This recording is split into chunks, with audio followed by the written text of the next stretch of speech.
very much, and I look forward to your questions. Thank you very much. Dr. Hannes, you're recognized for 5 minutes for your testimony. The floor is yours. Thank you. Chair Ernst, Ranking Member Marquis, distinguished members of the committee and staff, I'm grateful for the opportunity to testify on this topic.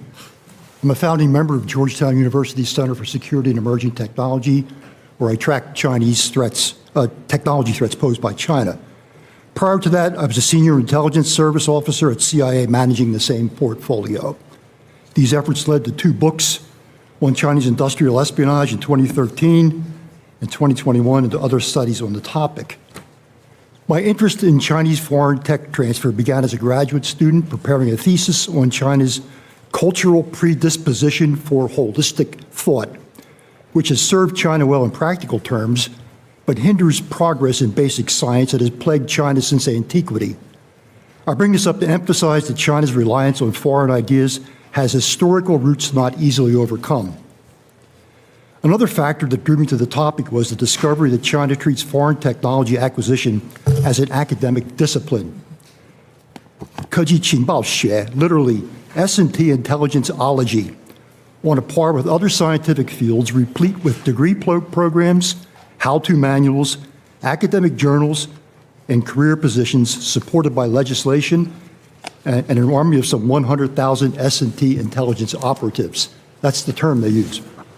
So the notion that China's informal transfer of foreign technology is done by opportunistic individuals is pure myth.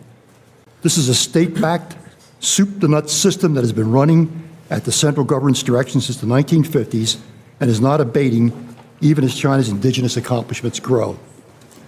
It's impossible to condense volumes of research into 5 minutes, but here are the basics.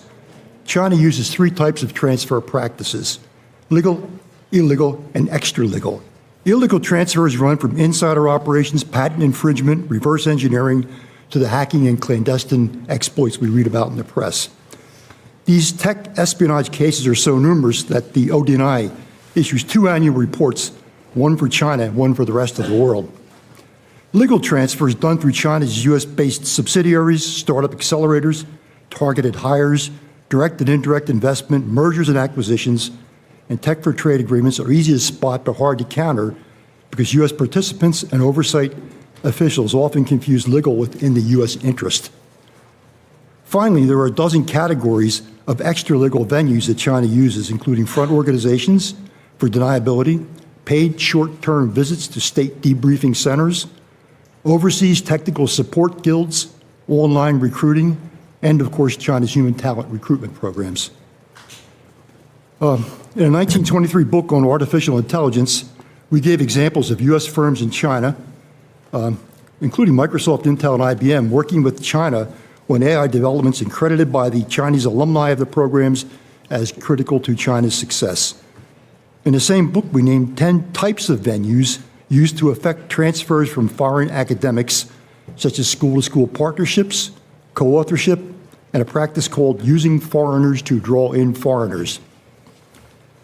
These practices threaten U.S. businesses large and small. The latter are especially vulnerable owing to a scarcity of research funds and investment capital, shrinking talent pools, fewer opportunities to commercialize breakthroughs, inadequate due diligence, and limited venues for redress. So what can be done? First, we must appreciate that the reason this is a problem at all is because our lead has shrunk to the point where theft matters, whereas before we were so far ahead it didn't matter. Rebuilding U.S. research, entrepreneurship, and productive capacity independently of whatever China is doing or stealing is the only sure way out.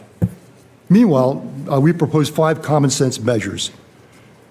Data on China's transfer practices should be gathered and shared with U.S. firms and academic compliance offices. 2, clear guidelines on what is legally permissible should be communicated to foreign actors contemplating research in the United States and to U.S. persons doing research, doing business in China. Members of China's overseas support guilds, talent recruitment programs, lobbying groups, and other United Front operatives should register as foreign agents.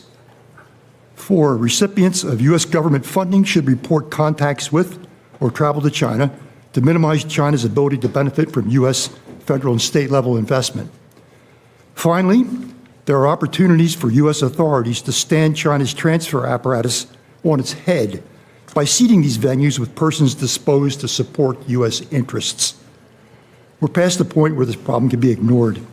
The gap between tech breakthroughs and consequences is measured now in weeks, which puts a premium on keeping what we invent. Thank you for this opportunity to address this issue. Thank you very much for your testimony, and we will now go into our question-answer period, and each member will have 5 minutes. I now recognize myself for 5 minutes of questions. And Ms. Dula-Bruyere,